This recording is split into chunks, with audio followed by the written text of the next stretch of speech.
Self-flying in Africa. Certainly a dream of many pilots. I, for my part, have been excited about it for quite some time. But so far, the huge effort of planning such a trip kept me from seriously undertake such a journey. I am convinced that Southern Africa would be the most suitable for my idea. But for chartering an aircraft in Namibia, a holder of a European pilot license first has to pass a whole range of theoretical and practical tests. This is quite time consuming and does not only require several days for the tests in Namibia, but obviously also the time for studying at home. When having passed all the tests and chartered an aircraft, the next questions follow. To what destinations do I want to fly? How will I be picked up at the destination? How can I get a rental car? And so on. In short, I found the idea exciting, but so far it has been too complicated.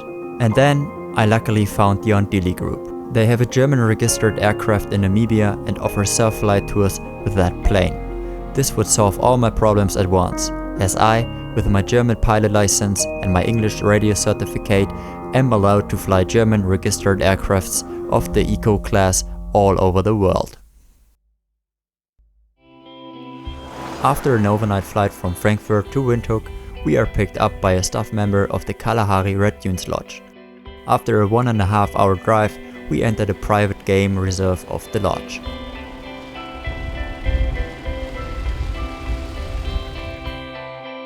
We are immediately amazed by the African wildlife we see here.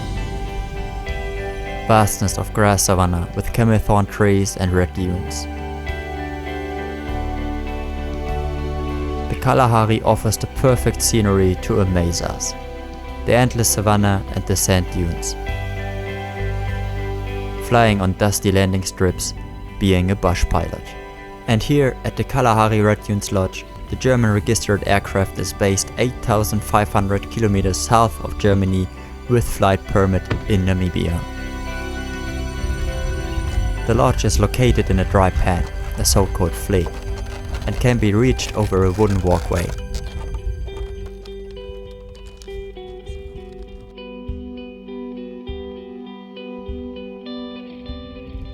We are warmly welcomed. It's beautiful here.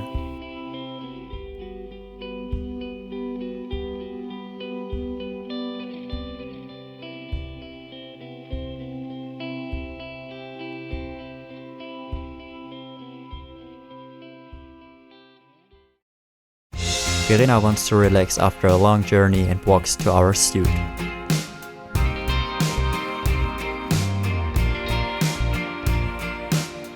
I, however, cannot wait to see the planes, the landing strip, the hangar, everything related to flying. I get an extensive introduction on the type Moran. That is what the aircraft is called.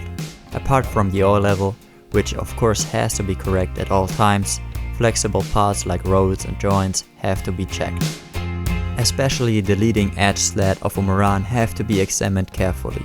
Dust and sand that are swirled up during the run-up can become a serious problem here. Next, we talk about the first special characteristics of flying in Africa. The density altitude has to be considered. The altitude of the airstrip is 4,100 feet. This is far above my usual cruising altitude in Germany, which is 2,700 feet. Unbelievable. It is explained to me that it's necessary to do the leaning before takeoff. Very exciting. I cannot wait to fly, but I have to wait for tomorrow to do my first flight in Africa. Firstly, because I will be well rested. Secondly, because the air is cooler in the early hours of the morning and has a better lifting capacity. Also, there are fewer turbulences and strong winds that will build up during the day with rising temperatures. All set for tomorrow. To be honest, I wanted to fly right now, but common sense wins.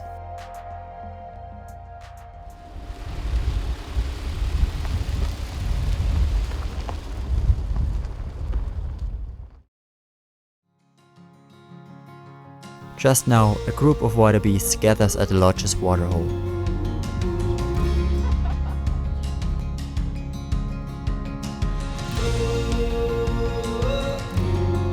we enjoy a cold drink. For the evening, we decide to do a first walk through the savannah. Dunes, grass, and camothorn trees shape the landscape. A majestic antelope in the grass, an eland bull. What an animal. The hiking trail crosses dry riverbeds. We discover the rare Nyala antelope. 2 males eat leaves from the bushes and don't feel disturbed by our presence at all. A peaceful atmosphere.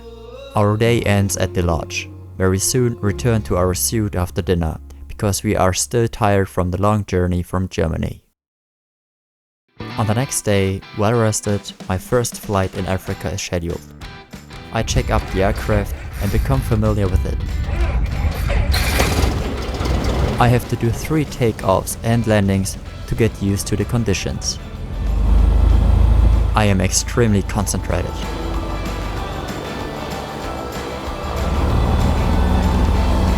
Ready for takeoff. Full speed.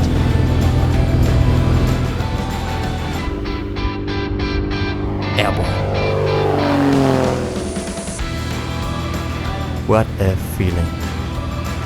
I see the astonishing landscape of endless dunes. But I have to practice takeoffs and landings, so I remain focused to find the landing strip again.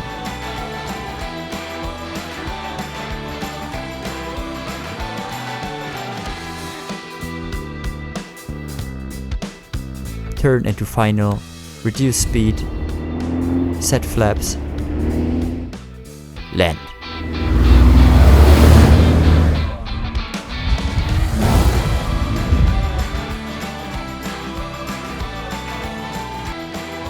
Yes!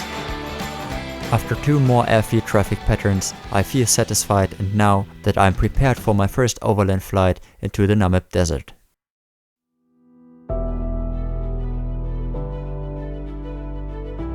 The day started off really well. As I return to the lodge, I see that Verena met the tame meerkat Toffee. He came to the lodge as an orphan and was adopted by the lodge personnel. For the afternoon, a combination of Land Rover drive and walking safari to the Dunes camp is planned. There, we will spend the night on a dune and dinner will be prepared on a campfire. A game drive with the old Land Rover is really something special. The sandy parts are especially fun.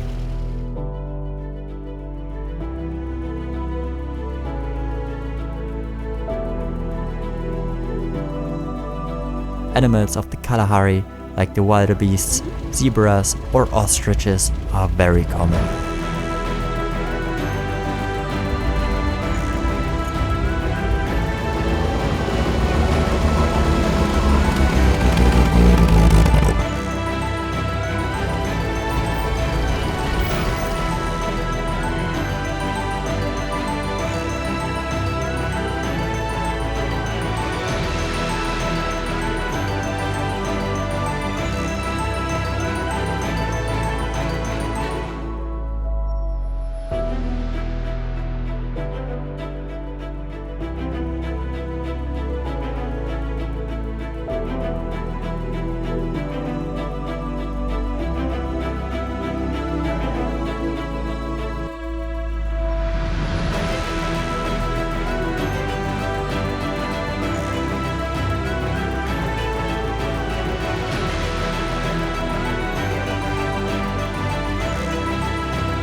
We hiked the last bit to the Dunes camp.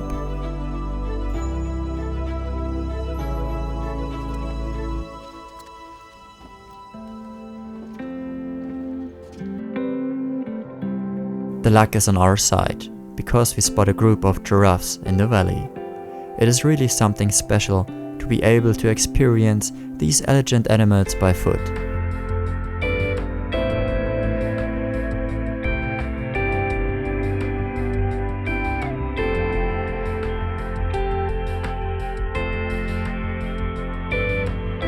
we decide to enjoy the sunset on a nearby sundowner dune.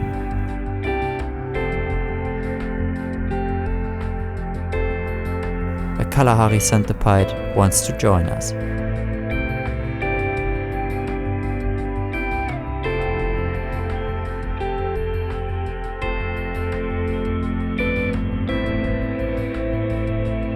The evening at the campfire is romantic.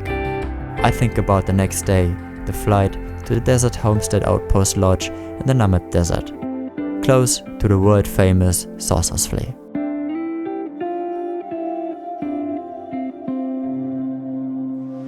Early in the next morning, we drive to the hangar. Material check, route planning, enter the coordinates into the GPS. Kalkrand, Witwater landing strip. Estimated flying time 60 minutes.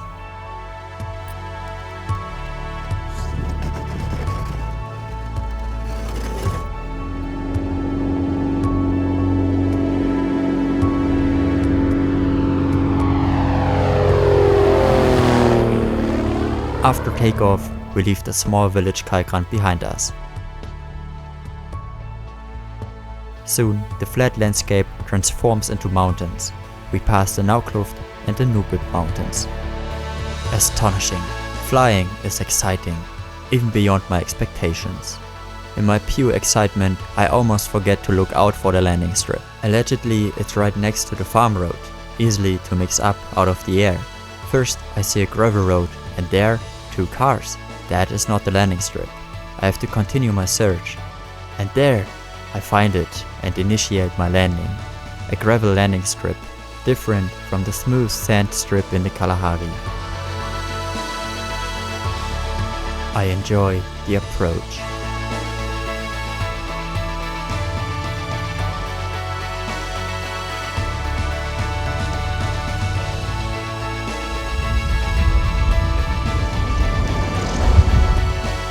We taxi to the parking area, where we are picked up by a lodge employee. It's only a short drive through the beautiful landscape of the Namib until we reach the Desert Homestead Outpost Lodge. Henry, the lodge manager, welcomes us and shows us around. The refreshment tables are ice cold, very pleasant at these temperatures.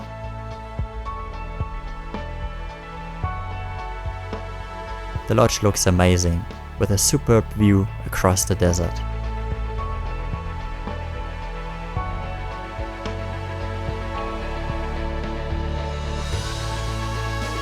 Oryx antelopes are close by at the waterhole and observe our arrival. We like it here.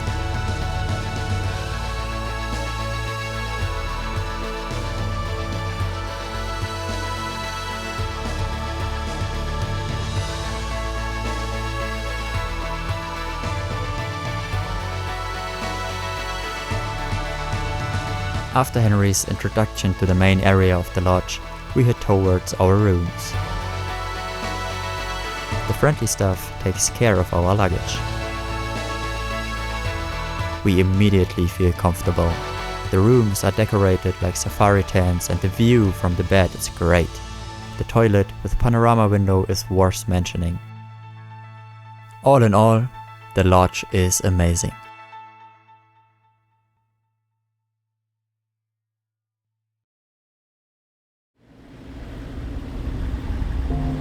The Sossusvlei, Namibia's world-famous dunes region around Dry Lake, formed by a river that doesn't make its way to the Atlantic Ocean, because dunes block the way.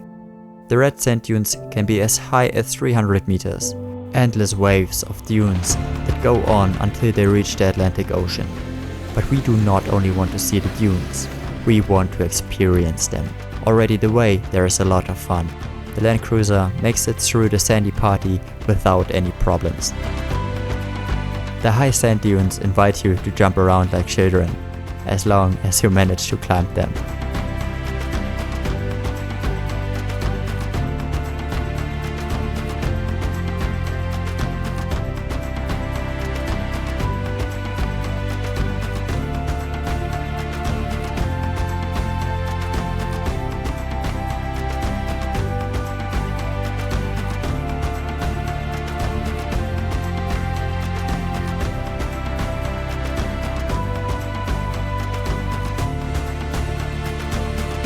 Every few years, the Sossusvlei is flooded by the Sauchap River.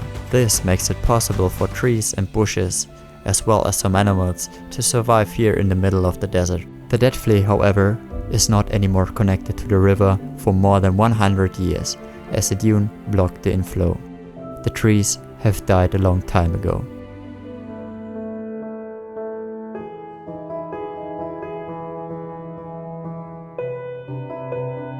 An incredibly beautiful and mystic place. Without respect, we fool around here.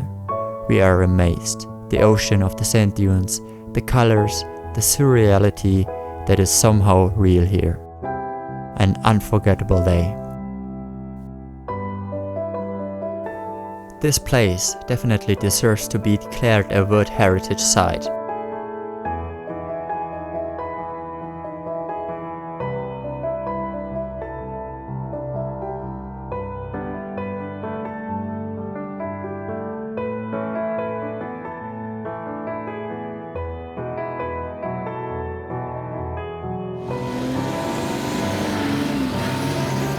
Late but happy, we return to the lodge. The evening atmosphere is peaceful yet stylish.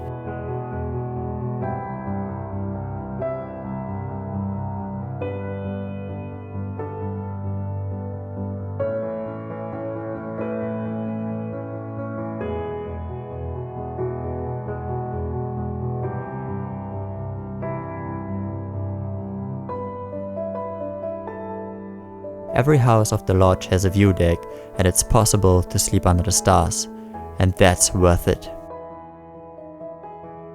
The clear night sky presents itself in the most beautiful way.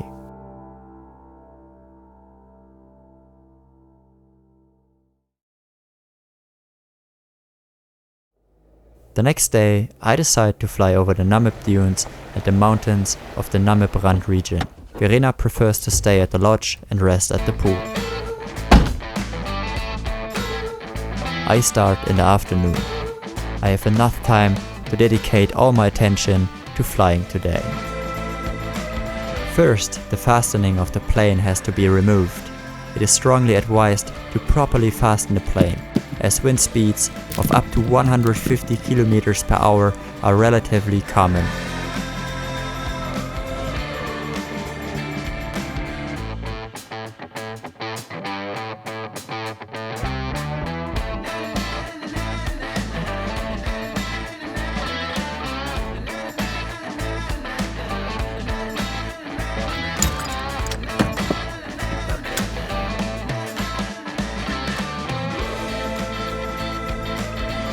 The aircraft is prepared for takeoff.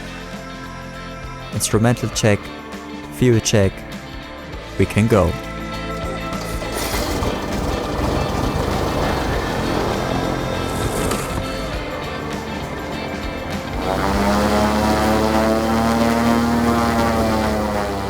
During the start, it is important to especially concentrate, as one needs to take off with minimum speed while having fully set the flaps. These have to be slowly retracted after takeoff. All very exciting. Ready for takeoff into the sky.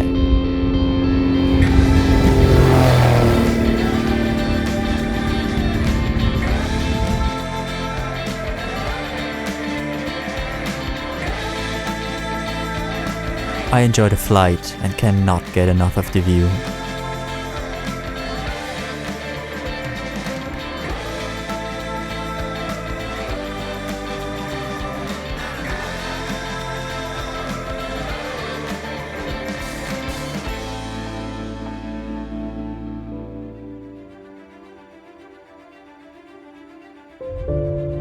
Dunes until the horizon. What a pity that I cannot fly a loop. Now I would do one.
It is a quiet flight.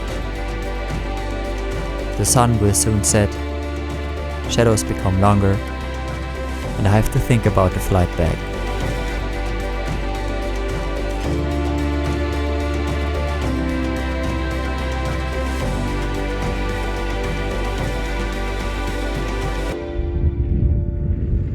The landing at almost no wind is elegant.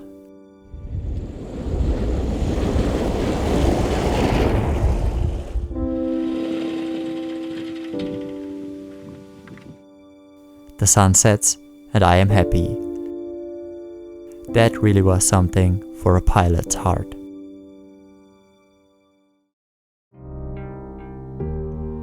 A new morning.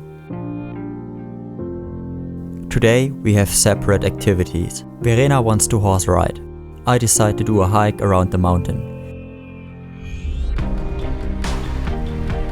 In the evening, we arrange to meet at the horse sleep out camp of the Desert Homestead Outpost Lodge to spend the night outside in the Namib Desert with a view on the dunes of the Sossusvlei. Verena looks forward to a sportive day.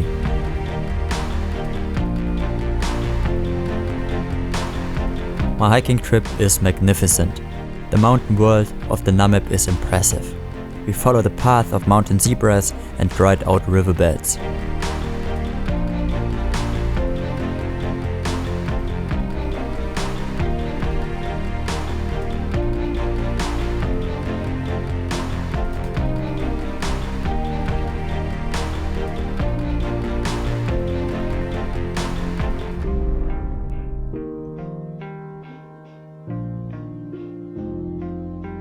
Verena's day is exactly like she imagined it. She can also explore and enjoy the landscape of the desert. They switch between walk, trot and gallop.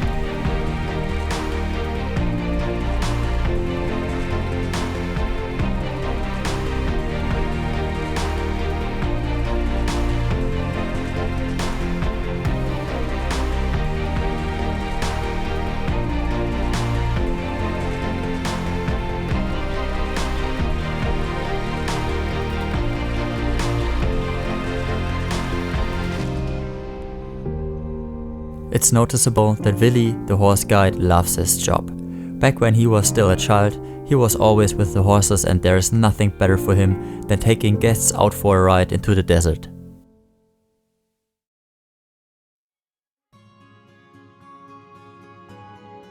Shortly before sunset, Verena arrives at the horse sleep out. I have arrived before her.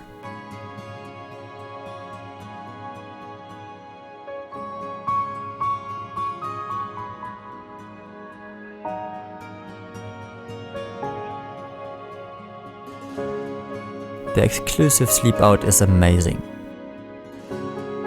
We enjoy a drink and have a good time.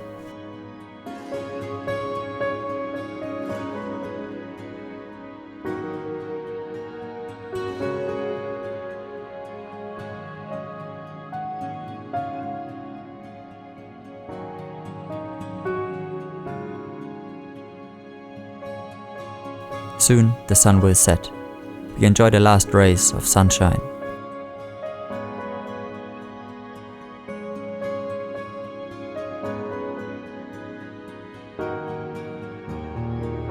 Later, we go into our tent because it will now quickly become colder.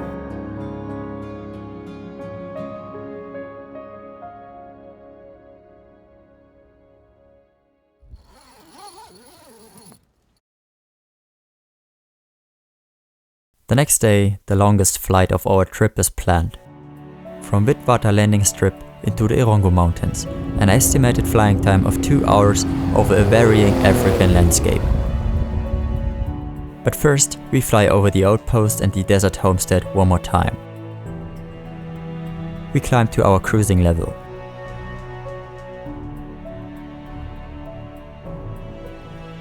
We pass the Naukluft Mountains, the Namib Dunes, and the scattered Kuzep Canyon. Behind the small town Usakos, the majestic Irongo Mountains arise. It's a former magma bubble that formed this unique granite formation, an enjoyment for every pilot.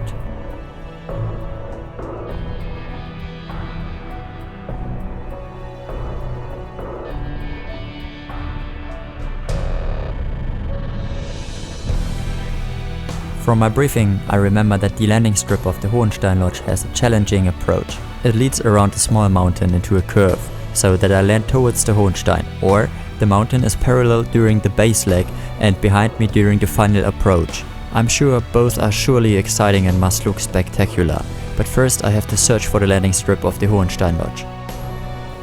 The wind has become a lot stronger. Out here in the mountains, it is right now up to 80 km per hour.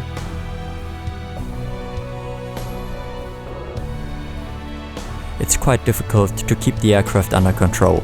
Are there downwinds at the mountain or microbursts while landing? There, I see the landing strip.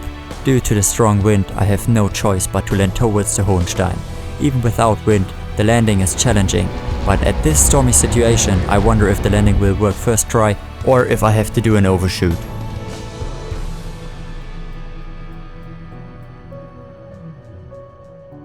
Wow, great landing. I must admit that I'm a bit relieved. But I won't tell anyone. We are picked up and brought to the lodge.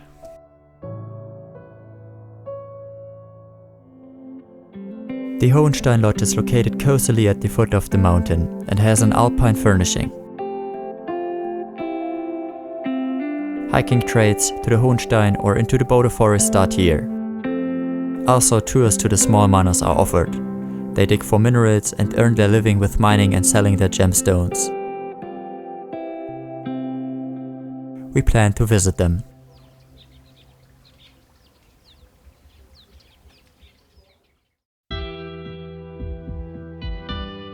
The tour starts in the next morning. We find a high diversity of animals.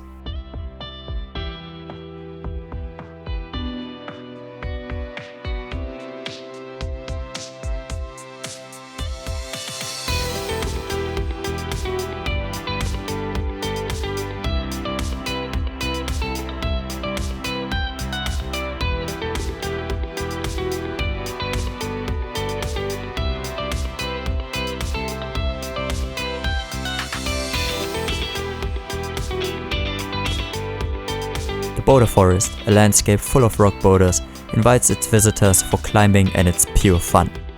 We stop many times for the amazing view and cannot get enough of the wonderful landscape.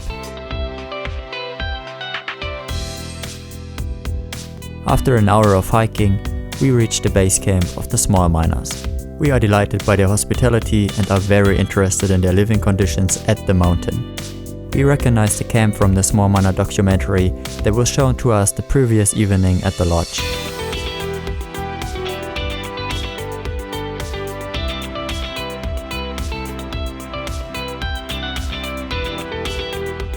The small miners live and work here. They present their gemstones and hope to sell some of their pieces to us. Tourmaline, rock crystals, aquamarine.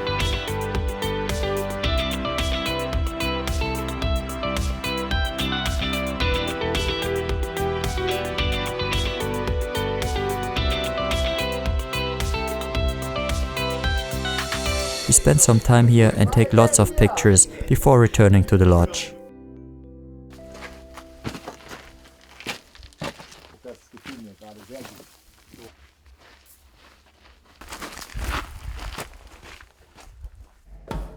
This morning we will fly a short but beautiful gap to Atemba.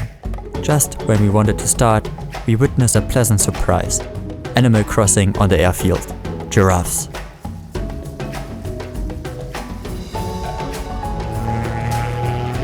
Shortly after the runway is clear, we are good to go.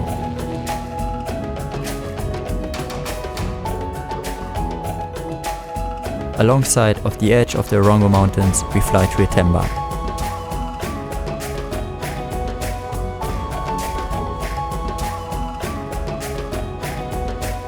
The landing strip is well visibly located parallel to the Omaruru River.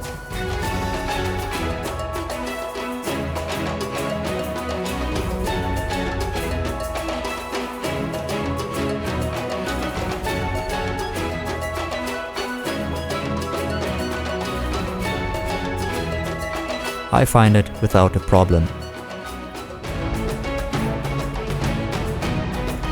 I initiate the final approach, set flaps, reduce speed, descent. Being a bush pilot is awesome. The landing strip is not entirely even, but that doesn't matter. One can also land on uneven ground.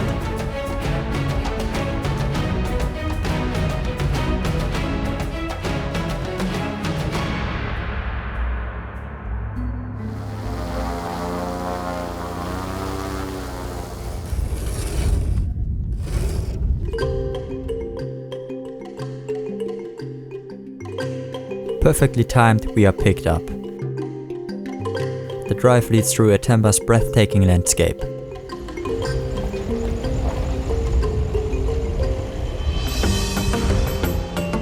Through the riverbeds of the Omaruru, the riverine forest, and the savannah. Soon we reach the mountains.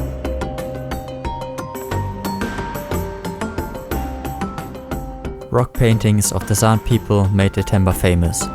Already on the drive, we can spot some of them. There are over 500 different rock paintings on Atemba, also in caves. Hunting scenes, animals like giraffes, lions, rhinos, and elephants are portrayed.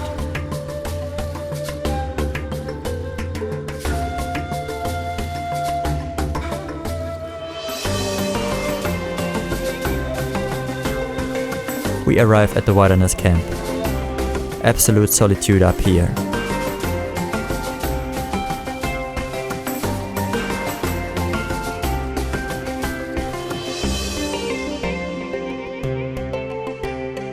We are visited by the Maradikdiks in the evening.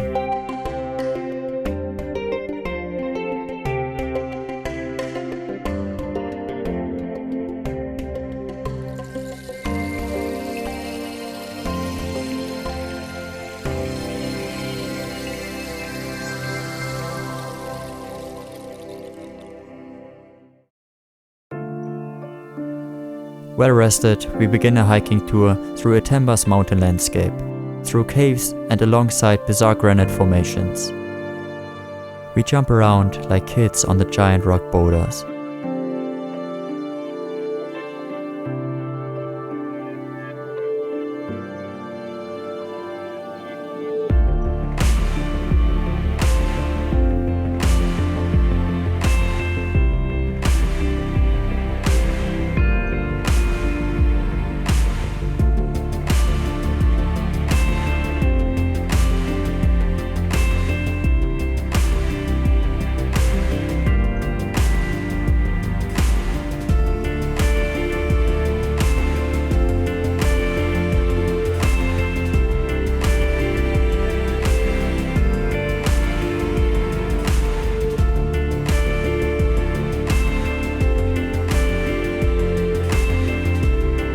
The impressive natural phenomenon will forever remain in our memories, but sadly, we have to think about going home.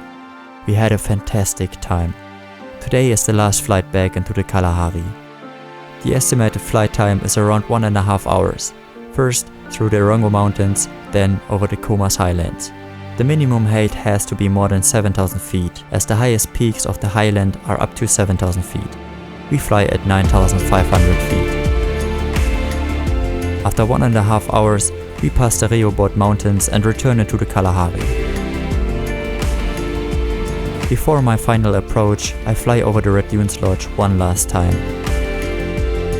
As a well-visible line that is heading south, we can follow the B1 and easily discover the 3 times crossed landing strip of the Kalahari Red Dunes Lodge.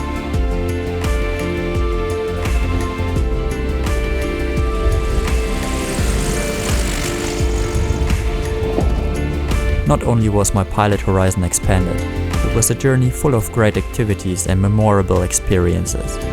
We want to come again and discover more of Namibia.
erzähl mal, wie das hier hoch war.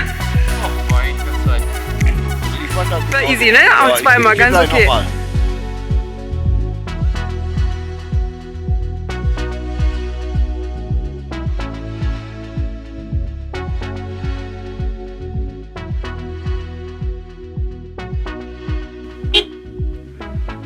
Klatsch mal.